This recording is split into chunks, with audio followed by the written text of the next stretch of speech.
The one you've seen on the video is my 2006 Aston Martin V8 Vantage. It's pendant green and it's green on the inside as well. Bought it probably about a month and a half ago, and I mean, it's an Aston Martin, so I love it already.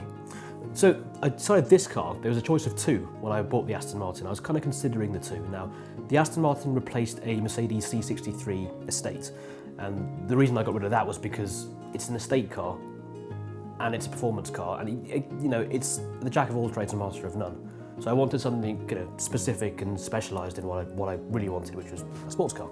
The Aston Martin was a decision between the V8 Vantage and a Jaguar F-Type.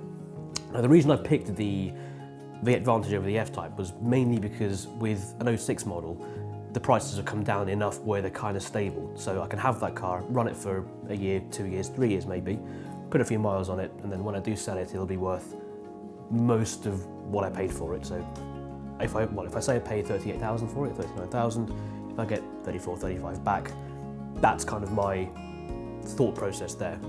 With the F-Type, in 3-4 years time, when I decide to buy an F-Type, the prices will have come down.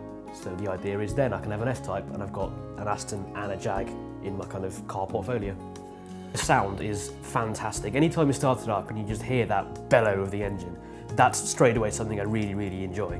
On the road, it's exactly the same thing. When you get on a nice, empty country road, you can see the road winding along as far as you can see. You drop it down to second gear and you go for it, all within the speed limit, of course, but it's fantastic to hear that engine just sing through second and third gear.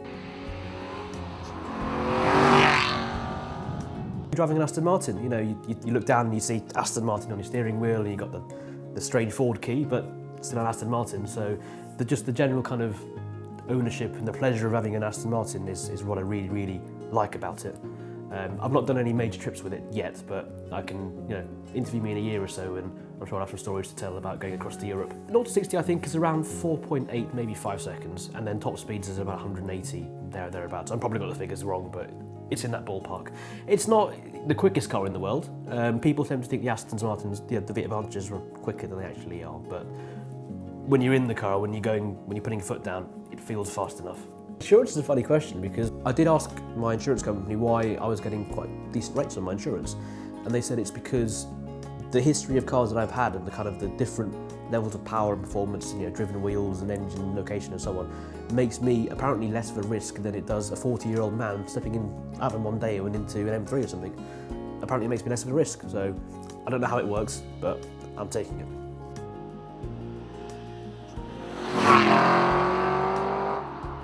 Not so much yet, no problems as such, and I'm not really in a position to talk about the reliability of the car as such, because I have only had it a short amount of time.